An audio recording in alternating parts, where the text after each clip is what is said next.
The editor of the Las Cruces Sun-News today blasted the $500,000 golden parachute given to departing New Mexico State University President Barbara Couture and the regent's refusal to explain it. He called it a travesty perpetrated on the citizens. There's now some concern that her golden parachute and others at other schools could sour voters on the $120 million bond issues that all universities say they desperately need to get approved in November. News 13's Alex Goldsmith is live at UNM with more. Alex? Dick, if voters approve the university bond funding issue in November, UNM's cut would be close to $25 million. Now, most of that would go to a major overhaul at an aging campus building.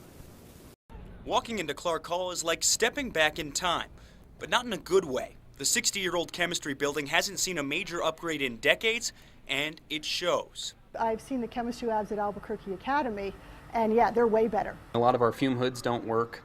You can't do experiments around the lab. There's no portable hoods. And the building is in need of repair to a certain extent on the inside. Karen Ann Smith with the school's research lab says maintenance has done all it can to keep the out-of-date building functioning.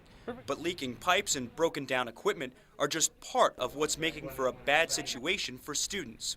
Really, the best thing to do is to pretty much rip it out to the walls and start from scratch. The price tag? $16 million, paid for as part of a $120 million bond question on the November ballot that would also fund projects at New Mexico State, New Mexico Highlands, and other state universities.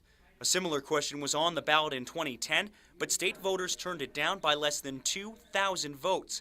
To change public perception, university foundations have chipped in nearly $300 grand to a PAC running ads in support of the bond. What's unclear is what effect recent controversies will have. On Monday, New Mexico State gave outgoing President Barbara Couture a bit more than $450,000 as part of a golden parachute.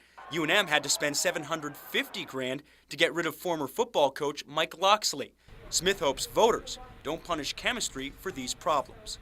Anytime there's any kind of press about money being spent on this or that or being misspent, people tend to generalize and think that that means that everything's bad with the university. And that's not true.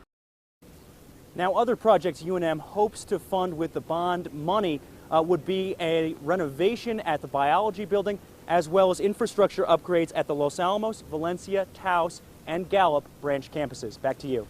Okay, Alex, now if that bond issue fails, property owners would see a slight reduction in their property taxes. You see